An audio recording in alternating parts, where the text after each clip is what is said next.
Hello hello everyone, good evening all of you.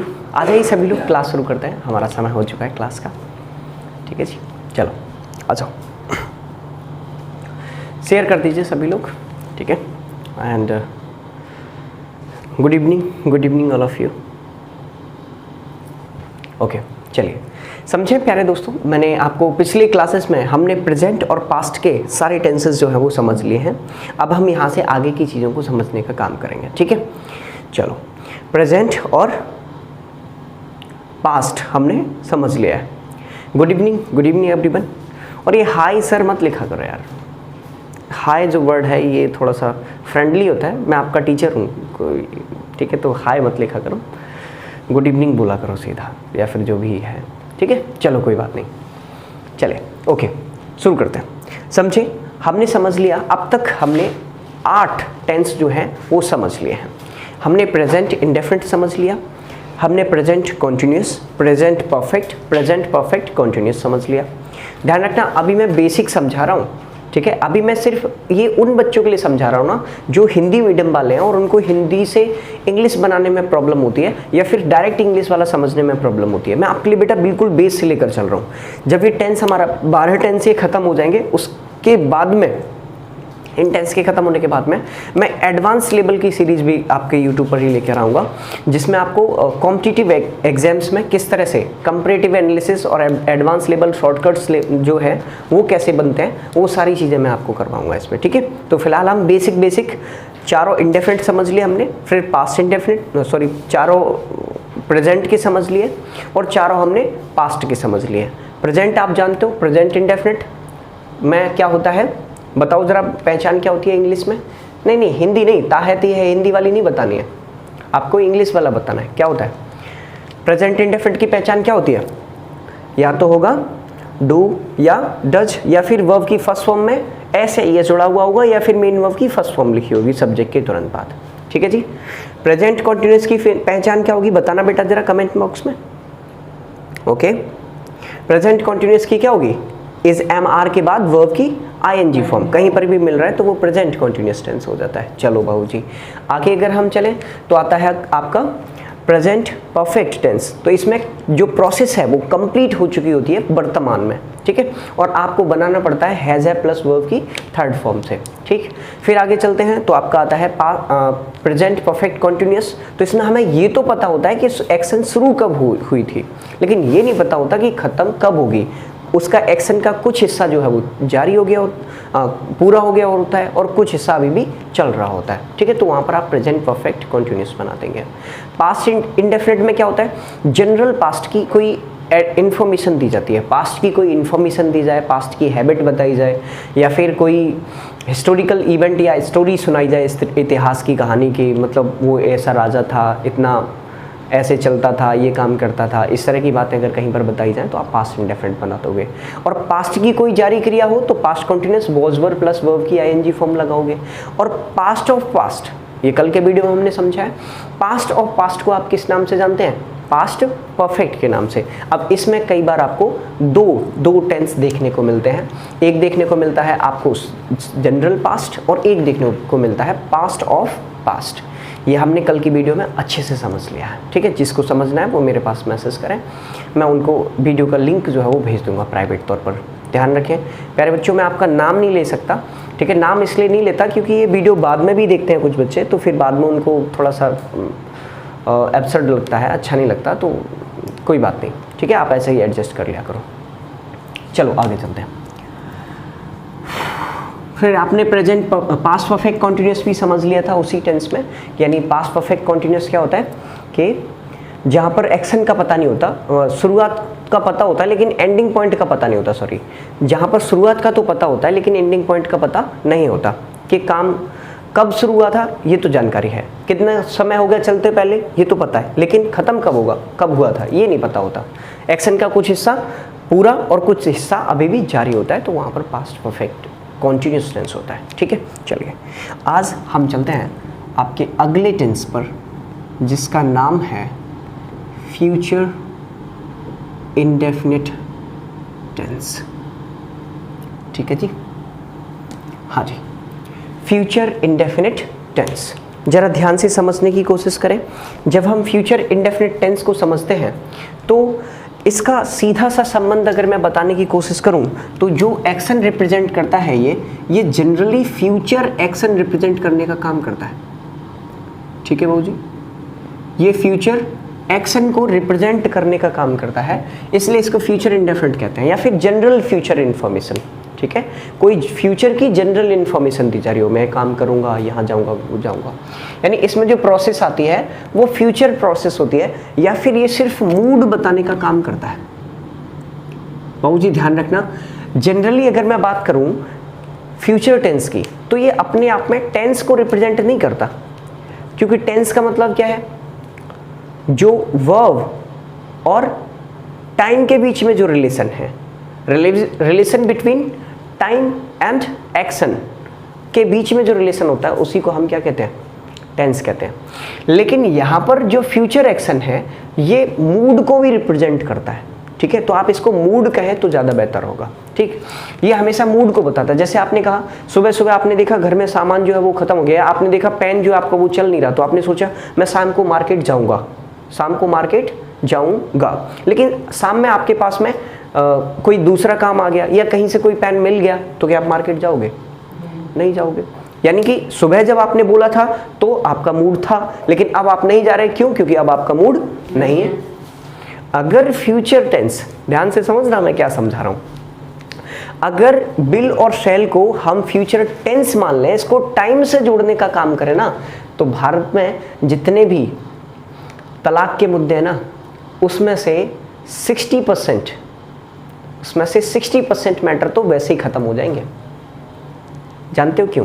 क्योंकि एक सर्वे के अनुसार, ध्यान रखना ये बात मैं नहीं कह रहा हूँ सर, मैंने न्यूज़पेपर से पढ़ा है कि एक सर्वे के अनुसार अगर मैं बात करूँ, टाइम्स ऑफ इंडिया के या द हिंदू के सर्वे के अकॉर्डिंग बात करी जाए, तो उसमें ये कहा जाता है कि जितने भी रेप के चार्जेस जो लगते हैं, ठीक है, उनमें से 60% मामले ऐसे होते हैं जहाँ पर रिलेशन दोनों की मर्जी से बना हुआ होता है। पुरुष ने उससे बोला होता है कि आई विल मैरी यू, मैं तुमसे शादी करूंगा, और फिर उन दोनों के बीच में रिलेशन बने होते हैं। लेकिन जब पुरुष शादी से मना कर देता है तब वो महिला उस पर रेप का चार्जेस लगा देती है कि इसने मेरे साथ में 2 साल तक मुझसे शादी का झांसा देकर मेरा रेप किया। ठीक है, अब समझो, जैसे ही उस लड़के ने बोला मैं तुमसे शादी करूंगा, वैसे ही शादी हो जाए तो क्या फिर ये नौबत आएगी? नहीं आएगी ना। क्यों नहीं आएगी? क्योंकि वो तुरंत हो गया। जबकि जब वो आपसे बोल रहा है कि मैं तुमसे शादी करूंगा, तो उस टाइम पे शादी करने का उसका क्या है? मूड है, लेकिन बाद में मूड नहीं है तो नहीं करता। बात समझ आ गई? तो ये जो फ्यूचर इंडेफिनिट टेंस है या जो फ्यूचर एक्शन है वो सिर्फ मूड बताने का काम करता है। बेटा ध्यान रखना, इसका टाइम से रिलेशन तो है कि जो आने वाला समय है वो फ्यूचर होगा, ठीक है, लेकिन ये मूड को ज़्यादा रेफर करने का काम करता है। अगर कहीं पर आपको अपना मूड बताना है, वो भी ऐसा जो फ्यूचर एक्शन को बता रहा हो कि मैं आगे भविष्य में जो काम करूंगा, तो ऐसे वाक्यों को बताने के लिए आप क्या करोगे? सबसे पहले सब्जेक्ट लिखोगे, फिर उसके बाद में आपको लिखना है जनरल सेंटेंसेस की तरह से विल या शैल, और इसमें हमेशा वर्ब की फर्स्ट फॉर्म लगती है, और उसके बाद आप ऑब्जेक्ट लिख करके सेंटेंस को आगे ज्यों का त्यों लिख देंगे। ठीक है, अब यहाँ एक सवाल आता है मेरे दोस्तों के बीच में कि सर विल कहाँ लगाएंगे और शैल कहाँ लगाएंगे? तो समझो प्यारे दोस्त, यहाँ पर 2 तरह की सिचुएशंस हो सकती हैं। 2 तरह की सिचुएशंस हो सकती हैं। पहला कौन सा? General past. जनरल पास्ट बाबूजी, अगर आप जनरल पास्ट की बात करते हो तो इसमें जो आई और वी है बेटा, जनरल पास्ट में आई और वी के साथ आपको क्या लगाना पड़ता है? आपको क्या लगाना पड़ेगा? सेल। आई और बी के साथ क्या लगाओगे? सेल। और अगर हम अदर सब्जेक्ट लिखने का काम करें, ठीक है, अगर हम इसके अलावा कोई अदर सब्जेक्ट लिख लेते हैं, चाहे वो कोई सा भी हो, यू, ही, सी, इट, दे, या फिर किसी का नाम हो, तो उसके साथ में आपको लिखना पड़ेगा वो जी क्या चीज़ लिखोगे? विल। क्या लिखोगे? विल। आई और वी के साथ लिखोगे, आई और वी के साथ लिखोगे सेल। ओके, अब दिख रहा है जी? हाँ जी, आई और वी के साथ लिखोगे सेल, और अदर सब्जेक्ट के साथ में लिखोगे विल। ठीक है, चलिए, ये तो रही बात कब की, ध्यान से समझना बाबूजी, कब की बात रही है? जनरल पास्ट की। ओके जी, ये कहानी जनरल पास्ट की रही, ठीक। अच्छा, लेकिन अब क्या हो जाए कि अगर आप किसी से प्रॉमिस करने का काम कर दो, किसी से क्या करने का काम करो, प्रॉमिस, या फिर किसी को थ्रीट देने का काम करो, थ्रीट यानी कि धमकी देने का काम करो किसी को, है ना, या फिर आप किसी को वार्निंग यानी चेतावनी देने का काम करते हो, ठीक है। इस तरह की किसी से प्रॉमिस, थ्रीट, वार्निंग या फिर नेसेसिटी अगर बता रहे हो, अनिवार्यता अगर किसी चीज़ की बता रहे हो कि ये काम जरूर करना ही करना है, ठीक है, तो वहाँ पर क्या करोगे, ये उल्टा हो जाता है प्रोसेस। तो वहाँ पर आपको आई और वी के साथ में लगाना पड़ता है विल, और अदर सब्जेक्ट के साथ में, अदर सब्जेक्ट के साथ में आपको लगाना पड़ता है सर। ठीक है जी, ठीक है बाबू जी, बात क्लियर हुई? एक बार फिर समझ लो, जब आप सामान्य फ्यूचर की बात कर रहे होते हैं, जब आप सामान्य कोई ऐसी एक्शन बता रहे होते हैं, जनरल इन्फॉर्मेशन बता रहे होते हैं जो आप फ्यूचर में करने वाले हैं, या जब आप मूड बना, जब आपका मूड है, सुबह सुबह बारिश हुई, आपका मैं आज पकौड़े खाऊंगा, आज पकौड़े खाऊंगा, तो क्या है, मूड है ना, और इमरजेंसी आपको कहीं जाना पड़ गया, पकौड़े खाओगे फिर? नहीं खाओगे, है ना। तो इसी तरह की जो जहां पर मूड बताया जा रहा हो वहां जनरल पास्ट कहेंगे आप, ठीक है जी। जनरल पास्ट में आप आई और वी के साथ में सेल लगाएंगे, अदर सब्जेक्ट के साथ में विल लगाएंगे। जैसे मैंने अभी एक सेंटेंस बोला कि मैं शाम को बाजार जाऊंगा, तो बेटा आप इस सेंटेंस को कैसे बनाओगे, मैं शाम को बाजार जाऊंगा मतलब आई सबसे पहले सब्जेक्ट होता है, आई सेल, फिर go to market, I shall go to market. अब कब जाओगे, in the evening, I shall go to market in the evening, मैं शाम को बाजार जाऊंगा, ठीक है। ये आपने जनरल सा मूड बताने का काम कर दिया, ठीक है। और दूसरा आप और भी बहुत सारे सेंटेंस जो है वो इसी तरह से बना सकते हैं कि मैं अपने दोस्त की मदद करूंगा, तो कैसे करोगे, या ही कर दीजिए, वह अपने दोस्तों की मदद करेगा, तो he will help his friends, he will help his friends, वह अपने दोस्तों की मदद करेगा, ठीक है जी। देखो बिल्कुल सिंपल है, सबसे पहले ही रख दिया आपने, फिर हेल्पिंग वर्ब के अकॉर्डिंग जनरल सेंस है भाई, अब वह मदद करेगा तो आपने क्या किया, विल रख दिया, उसके बाद में मेन वर्ब की फर्स्ट फॉर्म लगाई, क्या लिख दिया, शाबाश। अब अगला सेंटेंस है, देखो जरा, अगला सेंटेंस है तुम कल स्कूल जाओगे, ठीक है बेटा। अगला सेंटेंस चलो बना ले रहे हैं, तुम कल स्कूल जाओगे, तो बताना जरा कैसे बताओगे, यू विल या सेल, स्कूल जाओगे, तो ये जनरल सेंस हो गया ना, यानी एक सिर्फ जनरल इंफॉर्मेशन देने की बात की जा रही है फ्यूचर एक्शन की, कल जाएंगे, ठीक है। तो तुम यू हो गया, अब विल लगा दिया, फिर जाना की क्या होती है, गो टू स्कूल।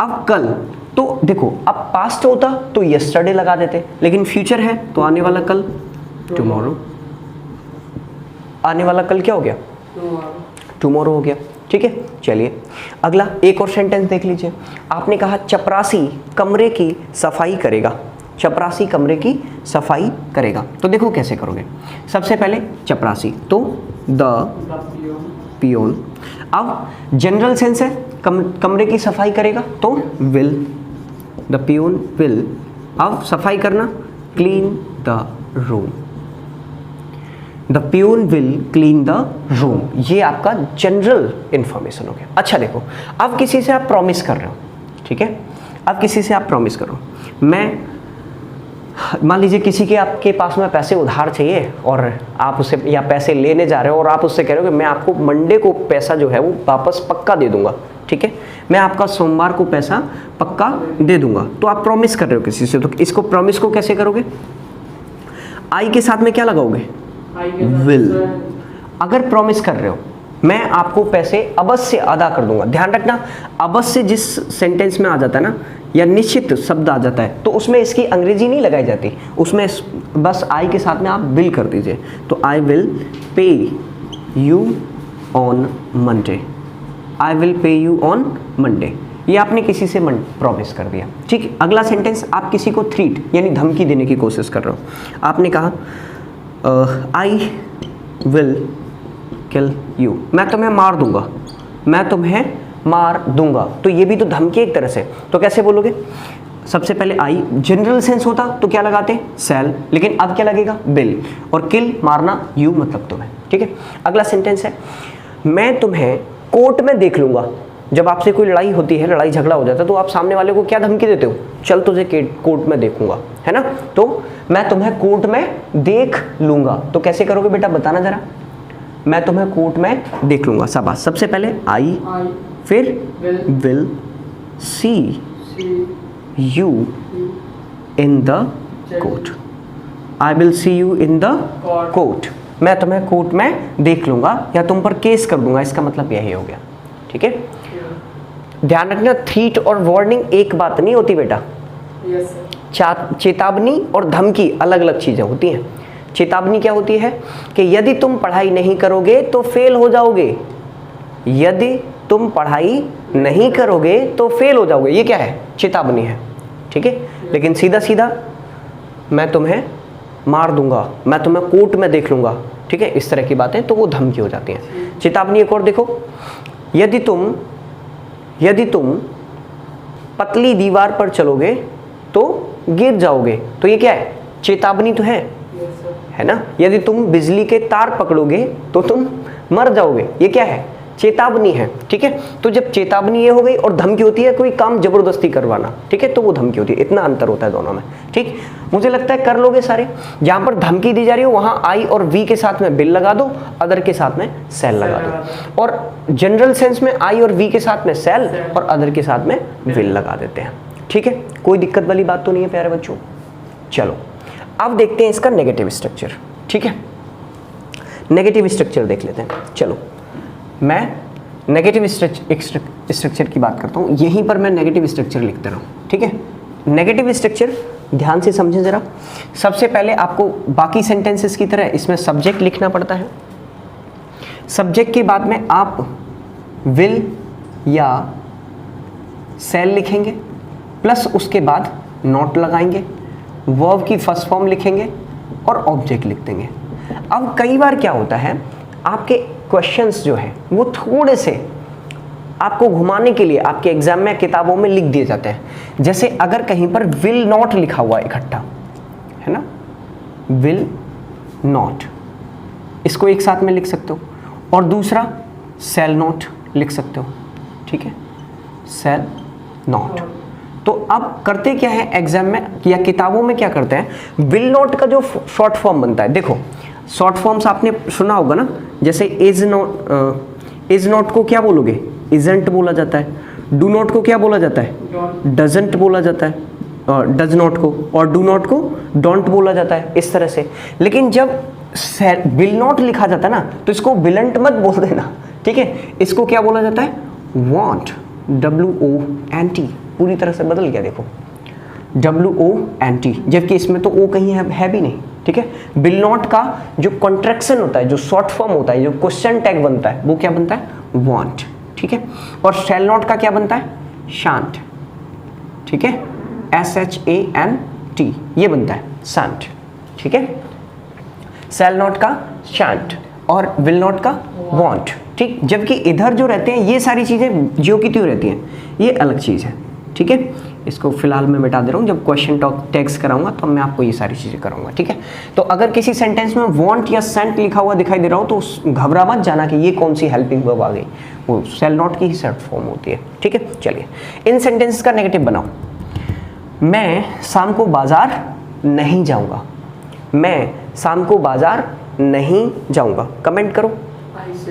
अरे क्या एक दो बच्चों ने ही ठेका ले रखा है भाई, बाकी के लोग भी तो कमेंट क्या करो, अपनी कॉपी पे करके बैठ जाया करो, कोई बात नहीं तो, ठीक है, लेकिन कोशिश जरूर किया करो। तो क्या करोगे, I shall not go to market in the evening.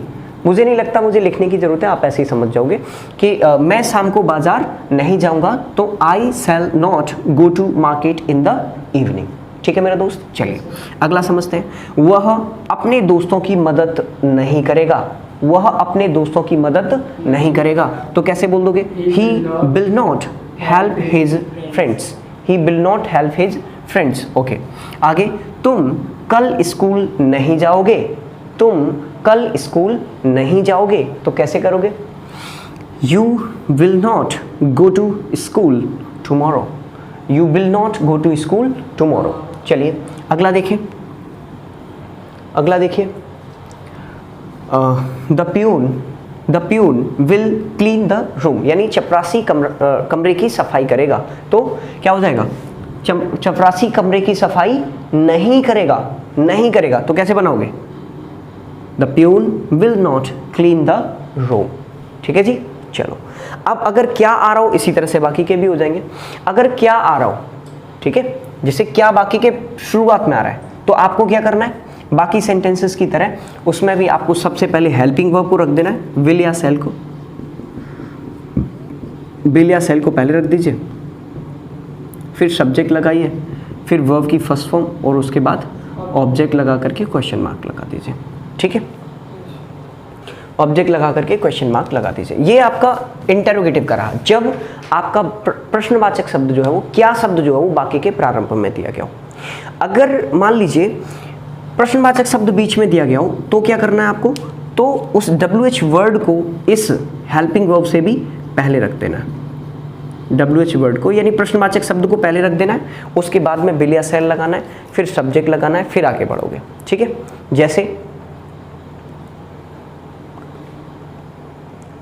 Okay जैसे अगला सेंटेंस देखिए, मान लीजिए मैं इन्हीं में से बता दे रहा हूँ, क्या मैं शाम को मार्केट जाऊँगा, या क्या वह अपने दोस्तों की मदद करेगा, क्या वह अपने दोस्तों की मदद करेगा।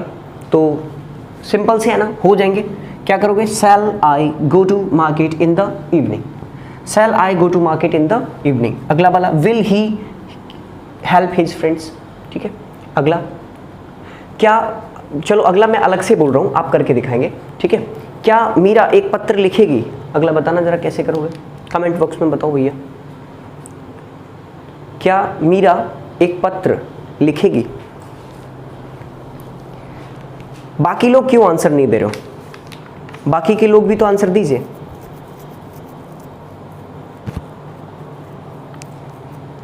ठीक है, तो क्या हो जाएगा, शाबाश, बहुत बढ़िया। क्या करोगे, will Meera write a letter.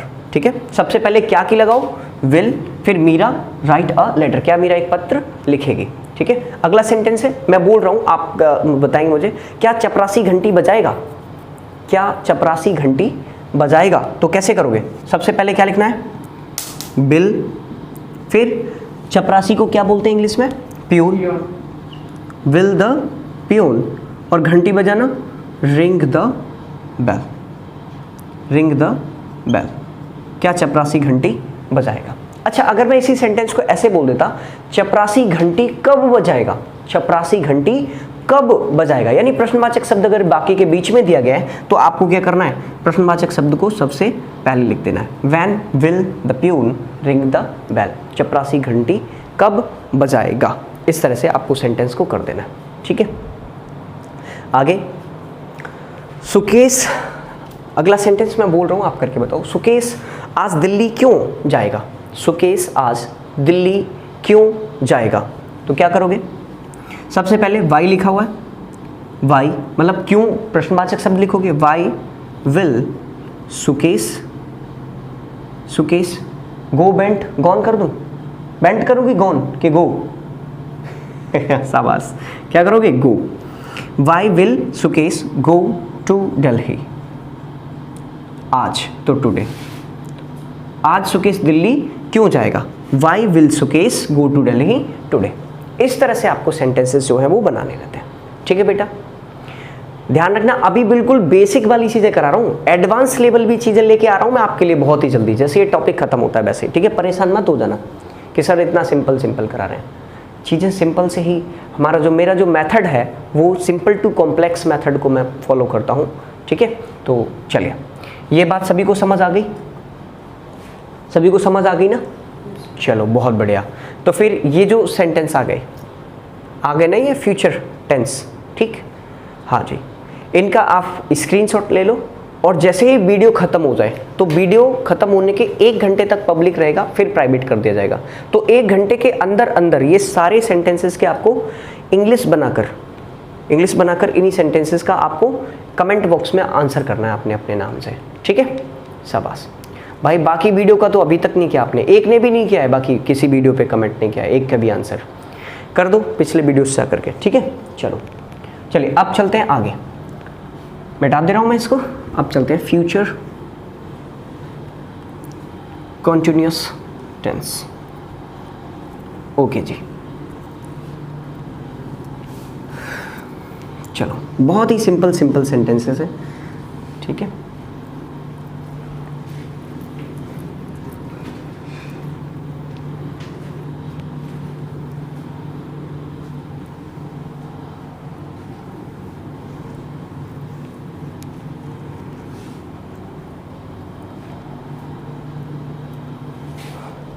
चलिए अगला हेडिंग बना दीजिए, फ्यूचर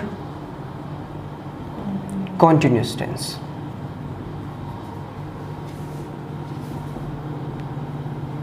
फ्यूचर कॉन्टिन्यूअस टेंस।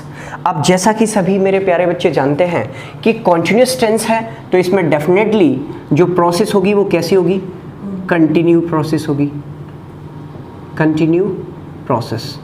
इसमें हमेशा कंटिन्यू प्रोसेस की बात करी जाएगी, किसकी, ऑफ फ्यूचर की, फ्यूचर की जारी क्रिया। अब देखो फ्यूचर में कोई क्रिया कब जारी होगी इसकी हमारे पास में कोई गारंटी तो है नहीं है, उसका हमें कोई अनुभव तो है नहीं है, ये सिर्फ और सिर्फ क्या होता है, सिर्फ और सिर्फ एजम्पशन होता है, अनुमान होता है, ठीक है मेरे भाई।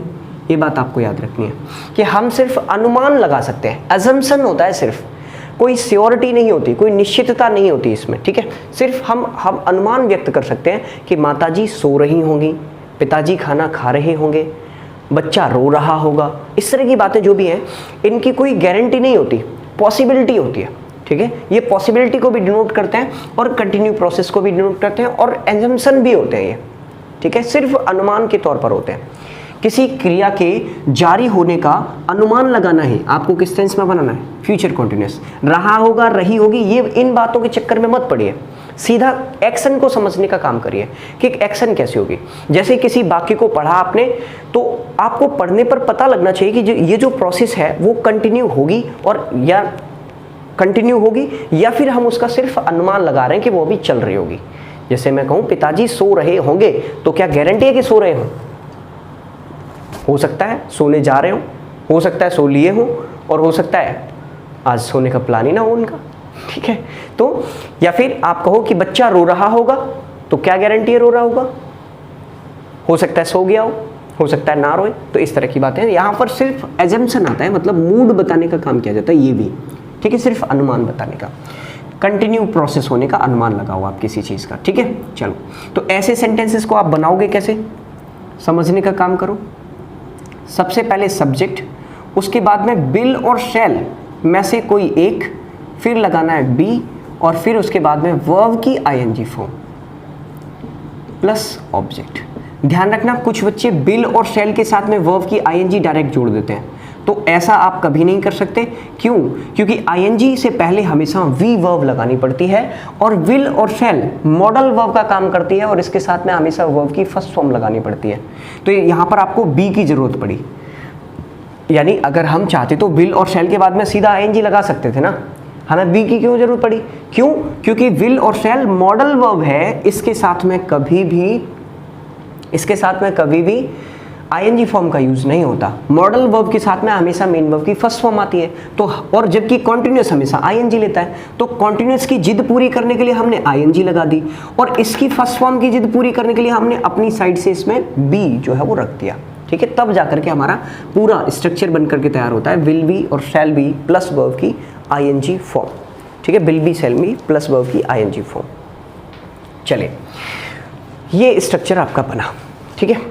अब देखो एग्जाम्पल्स इसके, अब वही चीज़ आपको फिर से यहाँ पर वही समझना है कि अगर जनरल इन्फॉर्मेशन है तो आई और वी के साथ में क्या लगाओगे, सेल लगाओगे, और अदर सब्जेक्ट के साथ में क्या लगाओगे, विल लगाओगे। जनरल इन्फॉर्मेशन में आई और वी के साथ में सेल और अदर के साथ में विल, ठीक है। और धमकी दी जा रही है तो वही उल्टा कर दोगे पहले की तरह से, जैसे अब तक आप करते हुए चले आ रहे थे, ठीक है। जैसे आप अब तक करते हुए चले आ रहे थे वैसे ही आपको कर देना है इसमें, ठीक है। चलो अगला सेंटेंस देखते हैं। वे शाम को क्रिकेट खेल रहे होंगे, एक सेकेंड जरा थोड़ा सा लाइट एडजस्ट कर दो, ओके ठीक है। वे शाम को क्रिकेट खेल रहे होंगे। तो कैसे करोगे? वे, सबसे पहली बात क्या है? वे, तो क्या लिखोगे? दे।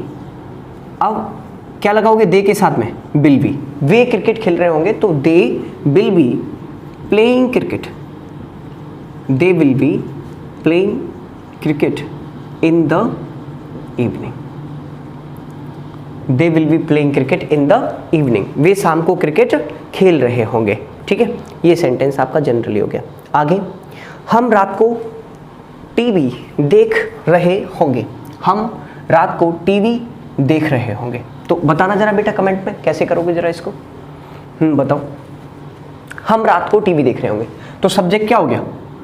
हम, यानी हम बोले तो वी, और वी के साथ में आप जानते हो क्या लगेगा? अभी मैंने बताया शैल बी, तो वी शैल बी। अब क्या कर रहे होंगे? टीवी देखना, तो टीवी देखने के लिए क्या लगाते हैं? Watching, we shall be watching TV. कब कब देख रहे होंगे? रात को, तो रात के लिए क्या लगाते हैं? In the night, in the night, watching TV in the night. सी नहीं लगेगा, ध्यान रखना, ठीक है? यहां पर सी नहीं लगाओगे। ओहो, एक बात और समझो, एट सी का मतलब, पहले तो ये इसमें दो बातें आ गई। एक तो देखना की क्या लगेगा, तो देखने के लिए मैं आपको बता दूं सी का मतलब भी क्या होता है? देखना। लुक का मतलब भी क्या होता है? देखना। और वॉच का मतलब भी क्या होता है? देखना। और गेज का मतलब भी क्या होता है? देखना या घूरना। और ग्लेयर का मतलब भी क्या होता है? देखना या घूरना। और स्टेयर का मतलब भी क्या होता है? देखना या घूरना। और ग्लिम्स का मतलब भी क्या होता है? एक झलक देखना, ग्लिम्स। ठीक है, ग्लिम्स का मतलब भी देखना होता है। और ग्लांस, ग्लांस का मतलब भी देखना होता है। अच्छा, पीप, पीप का मतलब भी क्या होता है? देखना। और बीहोल्ड का मतलब भी क्या होता है? देखना। बीहोल्ड का मतलब भी देखना है। ठीक है, और जब इतना सारा देखना, अब तुम देखना कहाँ कौन सा देखना। बात समझ आई? सभी वर्ड्स एक जैसे हैं, सबका मतलब देखना है, लेकिन थोड़ा थोड़ा अंतर है सभी में। क्या है देखो जरा।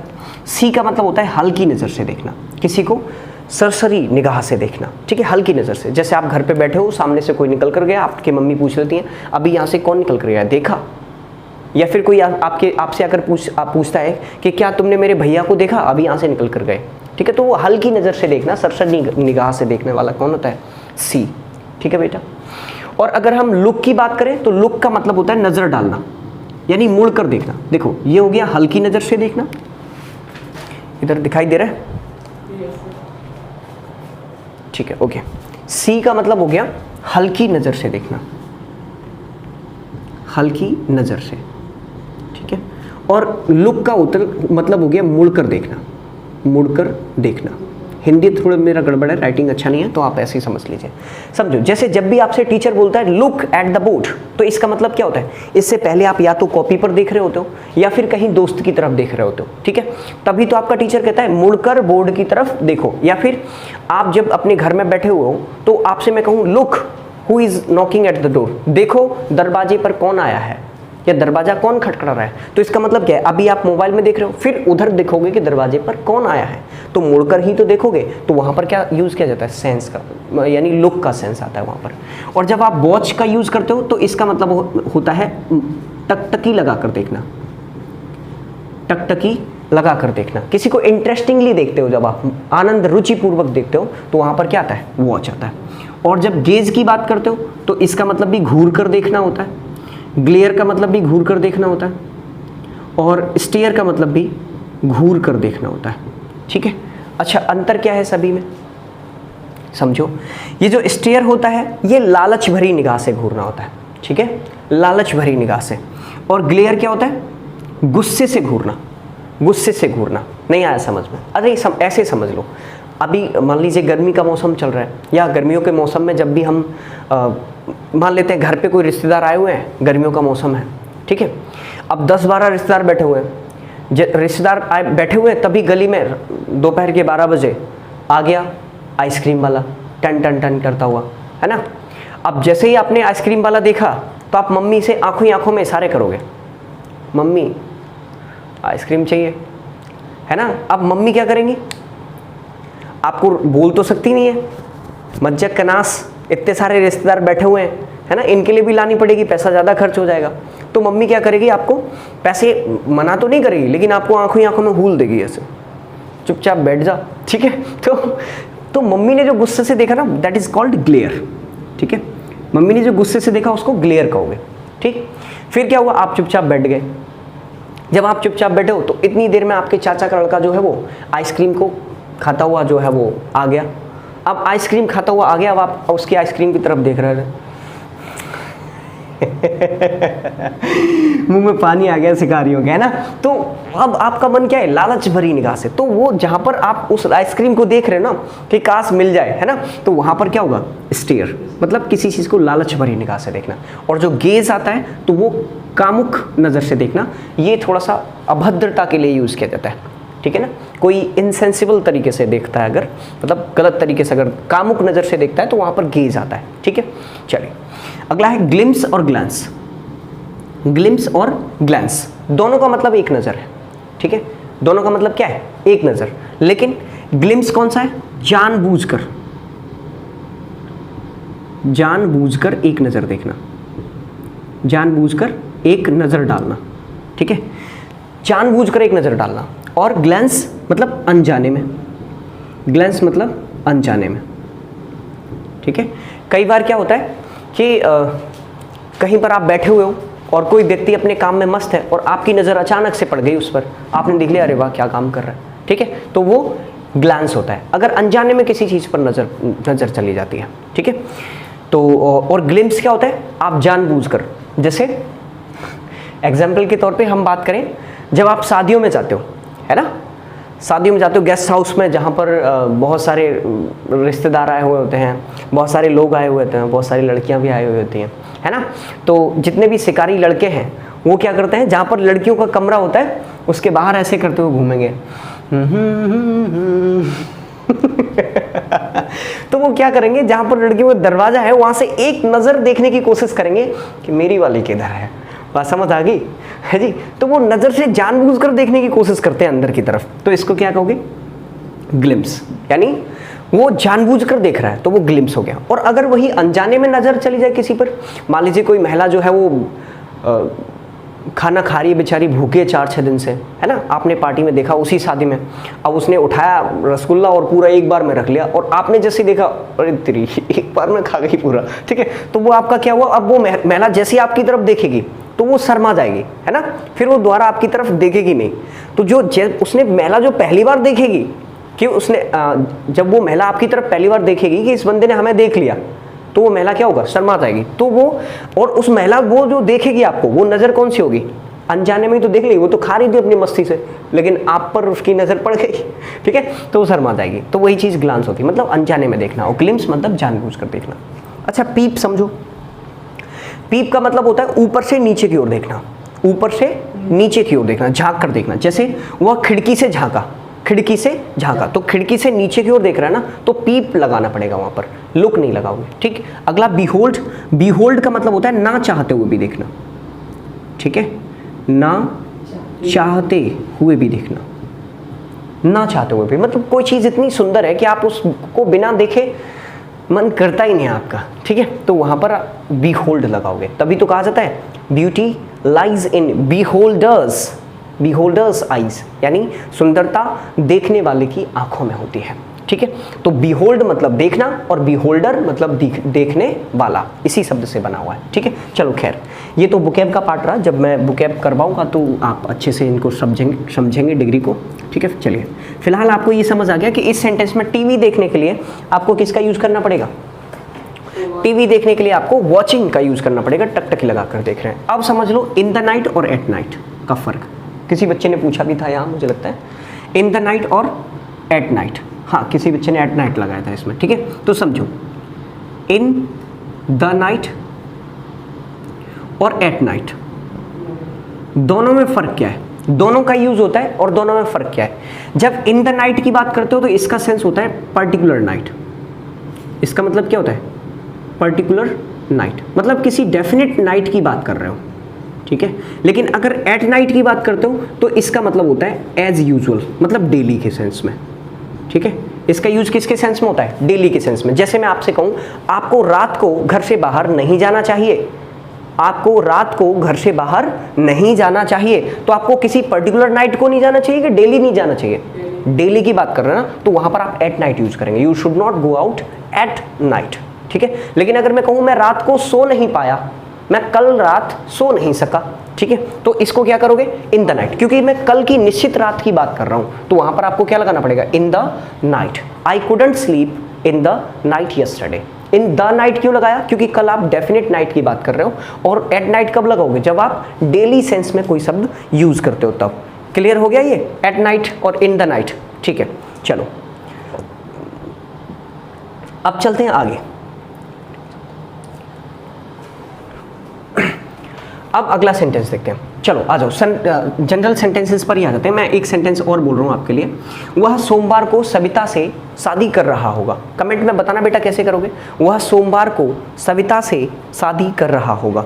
फटाफट से कमेंट में बताओ, वह सोमवार को सविता से शादी कर रहा होगा।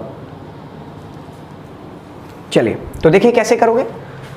शाबाश यार, एक दो बच्चा ही आंसर करता है, बाकी के लोग आंसर नहीं करते। चलो किया करो भाई, ठीक है। देखो कैसे करोगे, वह सोमवार को सविता से शादी कर रहा होगा। तो सबसे पहले आप क्या लिखोगे, सब्जेक्ट। सब्जेक्ट कौन है, कौन कर रहा होगा शादी, वह, ठीक है, तो वह शादी कर रहा होगा। अब ही कर रहा होगा, तो इसका विल बी हो गया और वर्ब की आईएनजी फॉर्म हो गई, तो क्या लगाओगे, ही विल बी मैरिंग, ठीक है, ही विल बी मैरिंग। उसके बाद ऑब्जेक्ट लगा दोगे Savita, he will be marrying Savita, ठीक। अब कब, सोमवार को, on Monday, he will be marrying Savita on Monday. हाँ, कुछ बच्चे यहाँ पर कंफ्यूज हो सकते हैं कि मैरी विद लगेगा या मैरिड टू लगेगा। ध्यान रखना, मैरी के साथ में जब फर्स्ट फॉर्म आती है, जब ये एक्टिव वॉइस में होता है, एक्टिव वॉइस में होता है, तो कोई इसके साथ में प्रेपोजिशन का यूज नहीं होता। लेकिन जब पैसिव बनाते हैं तो मैरिड टू भी आता है और मैरिड विद भी आता है, ठीक है, वो बात अलग है। लेकिन जब एक्टिव वॉइस होता है तो अकेला मैरी के बाद ऑब्जेक्ट लिखा जाता है, ठीक है। अगला सेंटेंस लिखिए, मैं कल इस समय, लिखिए नहीं मतलब करके बताइए, ठीक है, करके बताना आपको। मैं कल इस समय यात्रा कर रहा हूँगा, मैं कल इस समय यात्रा कर रहा होऊंगा या हूँगा, तो आई, फिर विल भी लगाऊँ या शैल बी, क्या लगाओगे, shall be, I shall B. अब यात्रा करना क्या होता है, travelling, I shall be travelling इस समय पर, एट दिस टाइम, कब, कल, तो क्या हो जाएगा, टुमारो, ठीक है जी। चलिए बाकी का ये इस सेंटेंस में नहीं है, वरना आप इसी सेंटेंस में लिख डालो इसको, ये अलग से था, ठीक है। तो क्या हो जाएगा, I shall be travelling at this time tomorrow. चलो ये तो रहे आपके जनरल से सेंटेंसेस, साधारण वाक्य। अब इसका अगर नेगेटिव बनाना पड़ जाए तो, जब इन वाक्यों का नेगेटिव बनाना पड़ता है तब आपको क्या करना है, ध्यान रखना, ये जो बी रखा हुआ है ना, इस बी के पहले, विल और शैल के बाद और वी से पहले आपको क्या जोड़ देना है, नॉट, ठीक है। फिर उसके बाद में वर्ब की आईएनजी फॉर्म लिखेंगे और ऑब्जेक्ट लिखेंगे, बाकी का ज्यों का त्यों रहेगा, ठीक है बेटा। यानी सिर्फ जो विल नॉट है, यानी जो नॉट है वो विल और शैल के बाद और बी से पहले रखा जाता है, कंफ्यूज नहीं हो रहा है आपको, ठीक है। तो इसका आप नेगेटिव बनाओ, कैसे करोगे, वे शाम को क्रिकेट नहीं खेल रहे होंगे, वे शाम को क्रिकेट नहीं खेल रहे होंगे। बताना बेटा कमेंट में फटाफट से, वे शाम को क्रिकेट नहीं खेल रहे होंगे, तो क्या करोगे, दे विल नॉट बी, मुझे लगता है लिखने की जरूरत नहीं है, आप ऐसे ही समझ लोगे, they will not be playing cricket in the evening, they will not be playing cricket in the evening. अच्छा चलो अगले वाले का बताओ फटाफट से कमेंट करके, अगले वाले का बताना बेटा जरा फटाफट से। चलिए ओके,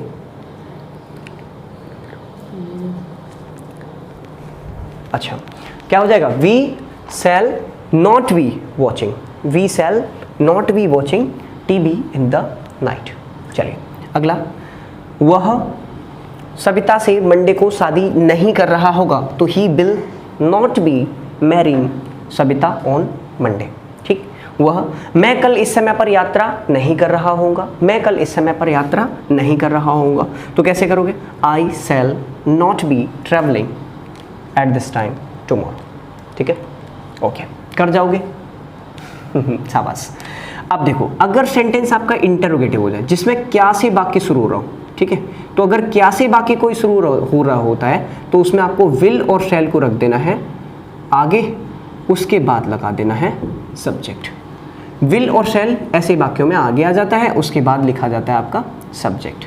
ठीक है जी, चलिए कैसे, मान लीजिए इसी सेंटेंस को मैं इस सेंटेंस को छोड़ दीजिए, ये तो आप कर ही लोगे। अगर मैं बोलूं कि क्या माली और नॉट दिया गया है तो लगाना है, नहीं दिया गया हो तो मत लगाओ, कोई दिक्कत वाली बात नहीं है। ठीक है, तो इस तरह से आप बनाओगे सेंटेंस को। यानी अगर मैं लिखूं क्या माली बगीचे में पानी दे रहा होगा, क्या माली बगीचा नहीं पौधों को पानी दे रहा होगा, ऐसे लिख दीजिए। ठीक है, क्या माली पौधों को पानी दे रहा होगा। ठीक है, तो कैसे बनाओगे? क्या माली, तो सबसे पहले क्या की अंग्रेजी क्या लगेगी? विल। फिर माली तो the gardener, will the gardener. उसके बाद क्या लगेगा? बी प्लस वर्ब की आईएनजी। विल भी आगे नहीं लिखना पूरा, कहाँ पर आएगा? इसके बाद में। Will the gardener be watering, पानी देना की क्या होती है? वाटरिंग। किसको? The plants, the plants. Will the gardener be watering the plants. ठीक है, क्या माली पौधों को पानी दे रहा होगा। ठीक है,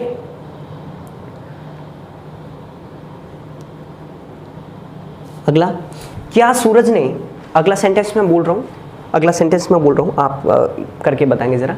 क्या सूरज ने अपना काम समाप्त कर लिया होगा।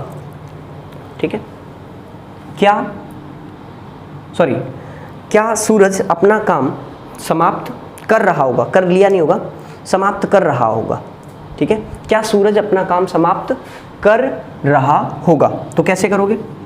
विल सूरज, यहाँ पर सन नहीं लिखना है। ठीक है, सूरज नाम है किसी का, तो will Suraj be finishing, will Suraj be finishing, अपना काम समाप्त करना, हिज वर्क। क्या सूरज अपना काम समाप्त कर रहा होगा। ठीक है, तो will Suraj be finishing his work. लीजिए सर, ये आपका इंटरोगेटिव सेंटेंस बन गया। ऐसे ही सारे बना दोगे आप। ठीक है, और अगर प्रश्नवाचक बीच में आ जाए तो बच्चा क्यों रो रहा होगा, बच्चा क्यों रो रहा होगा।